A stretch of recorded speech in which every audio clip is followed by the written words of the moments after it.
People want to know how the environment affects behavior. If there was sudden change in the Earth's condition due to volcanic action or catastrophe, the animals that were equipped to survive under normal conditions, those conditions change and the animals do not survive. If evolution moves faster than the environment changing, then the evolution is not expressed affectionately or appropriately. In other words, let me say it another way. If animals are adapted to a given environment, if that environment is destroyed for any reason at all, and the survival environment is too far away, the animal's survival ability is based on the old fixed environment, and they may not survive. Mankind appears to be able to live in many different climates, cold, hot, medium, and if they can't adjust their body temperature, they can wear furs, they can wear clothing if it becomes too cold. If it becomes too hot, they can seek shelter in the shade. Animals can to a certain extent. Man is much more flexible due to the complexity of the brain. It isn't the brain that's larger, it's the brain that has more storage capacity and much more associative systems than simple animal brains. Animal brains make associations just as humans do, but they don't have the complexity. For example, if you took a dog or a chimp and put them in a box and you put nothing but controls there, they wouldn't. They'd touch them, and when it touched one, water would flow. If you touch another, food would come forth. They can be brought up in an environment and work all those pedals, maybe as many as 70 different pedals, to bring forth water, food, back scratching, whatever it is you want. They don't need to be out in the physical world. They can be in a room with all kinds of dials with just instruments. And when the light flashes, means the instrument's on. It depends on how complex you make it. But if you took that animal out of that controlled environment with manipulators and put them in a natural environment, they'd have to start all over again. Certain type of tree, certain type of fruit is edible. Other types of fruit burn their lips. So this is the pushing of the dials. The pushing of the dials would be simplified, and a monkey or a chimp or an animal that can respond to a wider range can learn to use many manipulators if they are reinforcing to the animal. If it presses a button and a book opens, that wouldn't be reinforcing. It would never press that button. Only if food or water or drink or something pleasant for the animal. If it got too cold, he can turn the heat on. He wouldn't know that until he presses those buttons. But you got to remember, an animal can learn to be pretty mechanical and work mechanical systems, and even turn on a machine if he wants to go to a certain area. And if he wanted it to stop, if the machine stopped, it would take the animal a little time to learn that. But the animal can be trained to learn how to work physical equipment. Dogs can also learn that. If a dog barks and the lights go out or the water stops, barking will not be extensional to the dog. For whatever reason dogs bark, some people believe that they can hear other dogs barking. Since they can hear 30,000 cycles per second, they can hear better than humans. So when wolves get out and howl, are they howling because they can hear other animals howl, wolves, far away, or they just howl?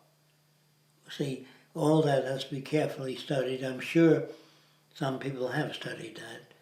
So if you want to know what the range of animals are, you can play recordings of howling at different distances and see what effect it has. If you don't understand me, if you have a dog and you play a piano, the dog sometimes howls. Did you know that? certain sounds on the piano. But if you make a recording of exactly what that is and how far away the dog can react to it. Also, people tend to, there are bombs and explosives called a whistling jack, and it makes a certain type of shrill noise. And humans get up on their toes and they howl. They make a noise that counteracts that sound. Do you ever see people do that? Get up on their toes and they make a noise because that sound bothers them. And they, ooh, like that, because it jams the sound to a certain extent. So humans have reactions to the environment. If you put them in a totally different environment with different gravity, different responses, they will bring with them the old habits and make all the noises that they made in the old environment. The same with the monkey. If the monkey is taken out of that environment, they look for controls. Can you understand that? A chimp will look for controls if he's brought up in a controlled environment. But nature has trees with fruit on it and berries and bananas, and the animal tries them all, then he stays away from bananas that aren't ripe yet. You rarely see a chimp or a gorilla take a banana that's just growing and eat it. They know whether it's the color or the squeeze of the banana, they learn in time. Learning means having reactions to the environment that correlate with food and thirst. However, man can have all kinds of reactions. The brain is larger, but not necessarily better. The brain can store more information and more bullshit and irrelevancies. Man might look up at the clouds and say, the Lord made the clouds look nice today for me. He can do that with his brain, which has nothing to do with the Lord or looking nice. Man can say, I don't like Joe, I don't like the way he wears his hair, and I can even behave bitterly toward you by the way you wave your hair. So a large brain, they talk as though a large brain is good. A large brain can make a super fascist or an investment broker. The larger the brain, he becomes socially offensive too. So don't think of the brain as good or bad. It depends on the environment the person is reared in, the associative system. Is that clear? So environment is a place that an animal must have real good physical correlation with the environment, otherwise it can't survive. If the animal assumes that the bananas will be ripe next year, he'll starve to death if he won't eat any. Animals make very few assumptions. Their response is almost very direct. They see water, but they don't know enough as to whether the water is contaminated with radioactive material. They would know that.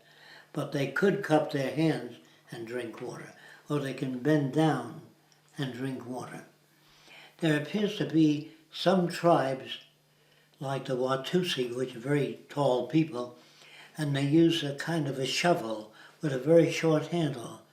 And then there are midgets, sort of almost pygmy tribe nearby, that use a shovel that's very long. And they've never changed shovels. The Watusi's always bending down using a short shovel, and they don't make the connection. You would say it seems so obvious, they should make the connection. You can be brought up to look up things and say, what is the relationship of that? That's intellect. But if you just do what your grandfather taught you to do, that's rote learning. When you say, why am I cupping my hands when I can take an empty coconut shell and fill it with water? My hands leak a lot. To question everything, where did I get that from? Is it real or is it projection? Very few people know those differences. They don't know whether they're projecting or whether their values are real. If a person hates you for the way you wear your hair, Roxanne, they can go on and build additional hatred for you. But that is not real. That's what I mean by projection. when we project our values into other people. We think we know what they're doing, but we're not sure. So you check it out in terms of questions. That's why I said many times to people I know that what's a hammer good for? A hammer can be used to drive nails into wood, but it could be also used to open a coconut if you know how to use it right with a nail remover. In other words, what is a hammer? And if you need sparks to start a fire, you can get that from a hammer hitting rocks. You can get sparks. And if you've got very bad eyesight and you have very thick eyeglasses and you're shipwrecked on an island, you can use your eyeglasses to start a fire. So you say, gee, I haven't got any matches, can't start a fire. That's rote learning. When you're brought up to say, what is a fire? What is a magnifying glass? I'd rather have a magnifying glass, a real magnifying, than a box full of matches. Because a magnifying glass will start a fire if the sun's out. And if you're in the tropics, you're fortunate. So whenever I say, well, what are eyeglasses? Well, you can see with them, you can enlarge with them, you can hold eyeglasses above the floor and move them and get real enlargement, much closer, more enlargement than wearing the eyeglasses. If you take them off and hold them a distance from the floor, you'll see the texture. So eyeglasses can be as many things as your associative system allows. But if you just think of eyeglasses for improving your sight, you have a limited knowledge. Now, people will use those tools to sit on or put a camera on. Or you can do many other things with a stool. You can get up on the stool and reach things you can't reach. So, if you're a very good student, you tend to have rote learning. A very good student who remembers exactly that a hammer is used to drive nails, eyeglasses are used to see. But if you look at eyeglasses in terms of what else can you do with it, I don't know. I'm going to try a lot of other things.